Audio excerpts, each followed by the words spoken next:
भगवान ने कहा इसलिए तुम धीरे धीरे कर्म करने का प्रयत्न करो, और अगर आप कर्म ना भी करें तो अगले श्लोक में बड़ी सीधी सी बात भगवान ने कही कि नहीं कश्चित क्षणमपि जातु तिष्ठत्य कर्मकृत कार्यते हेवशः कर्म सर्व प्रकृति जैर्गुणैः। हर एक आदमी की अपनी अलग अलग प्रकृति होती है। जितने लोग हैं भगवान की यही तो विशेषता दिखाई पड़ती है। किसी व्यक्ति ने मुझसे पूछा आप भगवान को क्यों मानते हैं? श्रद्धा से मानता हूं एक अलग बात, और उस तार्किक व्यक्ति ने मुझसे कहा आप भगवान को क्यों मानते हैं?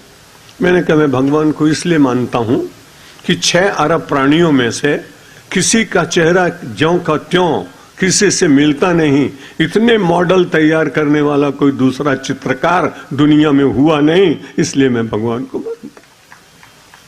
उधर तो वो अलग आकृति देता है और साथ साथ प्रकृति भी देता है। आपके घर में 4 पुत्र हैं, एक को संगीत में रुचि है, एक को खेल में रुचि है, एक को पढ़ने में रुचि है और एक को सोने में रुचि। भोजन वही है, घर वही है, माता वही, पिता वही है, परिवेश वही, लेकिन इन चारों के भीतर जो अलग अलग रुचियां हैं, ये प्रकृति, इस प्रकृति का वह निर्माण सबसे पहले भगवान ने किया। फिर धीरे धीरे हमने आपने कर्म किए, कर्म से प्रारब्ध बना, प्रारब्ध का कुछ पुण्य से क्षय हो गया, कुछ शेष रह गया, इसलिए वो साथ चला आता है। अब प्रारब्ध का क्षय पूरी तरह हो जाए तो बड़े भाग्यशाली लोग हैं।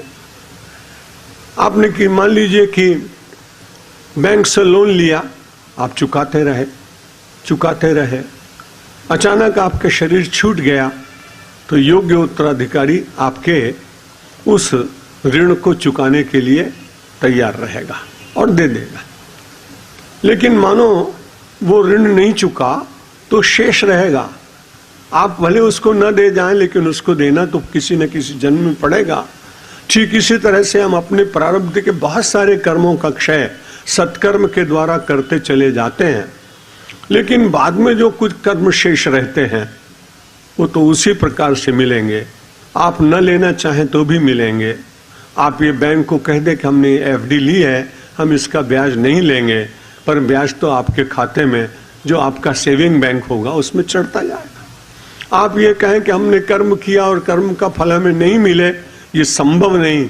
जैसे आपके जमा रुपए का ब्याज जबरदस्ती आपको मिलता है, वैसे किए हुए कर्म का फल आपको जबरदस्ती भोगना ही पड़ेगा। कभी कभी कोई क्वचित हजारों लाखों में कोई ऐसा महापुरुष मिल जाए जिसने भगवत दर्शन किया हो और जिसके भीतर सिद्धि भी हो, शक्ति भी हो। क्योंकि आप जानते हैं कि स्वामी विवेकानंद मूल रूप से सन्यासी नहीं बनना चाहते थे। वो केवल अपने मित्रों के साथ में उनको देखने के लिए गए थे। उन्होंने कहा मेरे 2-4-10 मित्र पढ़े लिखे जाते हैं, और पहले दिन जब विवेकानंद गए और उन्होंने रामकृष्ण परमहंस को देखा तो बड़ी विचित्र बात है। वो आए और मित्रों से कहा तुमने तो अपना समय खराब किया ही किया, मेरा भी समय तुमने खराब किया।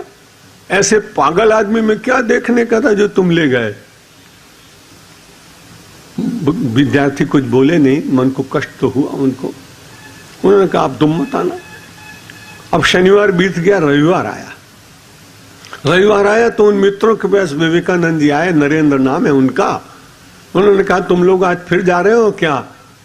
तो बोले चलो मैं भी चलता हूं। तो उन्होंने कुछ कहा नहीं, क्योंकि उनको बुरा लगा था। जब वहां पहुंचे तो पहुंचने के बाद स्वयं रामकृष्ण परमहंस ने कहा ओ युवक, तू फिर से पागल का दर्शन करने आ गया। बस जैसे ही उन्होंने कहा वो उनकी आंखों में आंसू आ गए। नरेंद्र ने कहा बाबा मैं सन्यास लेने आया नहीं, मेरी माता के भरण पोषण का प्रबंध मुझको करना है, मेरे पिता का देहांत हो गया है, इसलिए महाराज यदि आप सिद्ध पुरुष हैं तो मुझे नौकरी दिला दीजिए। आज से 125 वर्ष पहले भी ये एम्प्लॉयमेंट की तकलीफ तो थी। स्वामी विवेकानंद अपने को जॉबलेस अनुभव कर रहे हैं और वहां जाकर प्रार्थना करते हैं। तो रामकृष्ण देव ने कहा कि तेरी माता का भरण पोषण करना यही तो समस्या है ना तेरे सामने।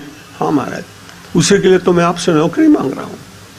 तो तुम तो जानते हो मैं बहुत साधारण आदमी हूं, बड़ी दरिद्रता में जिया हूं, मेरे परिवार में कुछ है नहीं, मैं तुम्हें क्या दे सकता हूं, लेकिन मेरी मां पे बड़ा भरोसा है, तू काली से मांग। और वो दक्षिणेश्वर के मंदिर में काली में जाकर काली के दर्शन करते करते और स्वामी विवेकानंद ने कहा, मां तू मुझे भक्ति ज्ञान वैराग्य दे दे।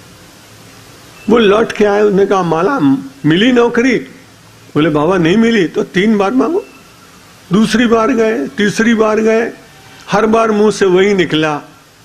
आने के बाद अपने मित्रों को कहा, मैंने तो खाली पागल ही कहा था, और पागल कहने का इतना बड़ा दंड मुझे मिलेगा मैं सोच नहीं सका था, मेरा संसार ही गायब कर दिया इस महापुरुष ने। रामकृष्ण देव ने कहा, चिंता मत कर, जिस काली माता के सामने तूने भक्ति ज्ञान वैराग्य मांगा है, उस काली को मां को पता है कि तेरी मां की व्यवस्था कैसे करनी। थोड़ी देर के बाद दक्षिणेश्वर के मंदिर की बनाने वाली रानी रासमणी जी आई, बाबा को प्रणाम किया। ठाकुर ने कहा, आज तक मैंने कभी किसी से कुछ कहा नहीं, ये नरेंद्र बहुत अच्छा युवक है। मेरे पास कितने युवक आए पर मैं आकर्षित नहीं हुआ। मैंने किसी में एक दल कमल देखा, किसी में द्विदल कमल देखा, किसी में शतदल कमल देखा, पर उस युवक के भीतर तो सहस्रदल कमल का दर्शन मैंने किया है। इसलिए इसे राष्ट्र की सेवा में और परमात्मा के कर्म में समर्पित करने का मुझे आग्रह हुआ। रानी रासमणी ने कहा, बाबा जब तक जीवित रहेंगे इनकी माता जी, इनकी सब सेवा मैं करूंगा। और स्वामी विवेकानंद रामकृष्ण देव के शिष्य बन गए। वो चाहते तो उसी समय सन्यास की जो मर्यादाएं हैं, जिसमें निवृत्ति विशेष होती है, वो उसमें लग जाते। और पूरी तरुणाई अपनी इस देश के लिए कर्म के लिए दिए। न च सन्न्यसना देव सिद्धिम समधिगच्छति।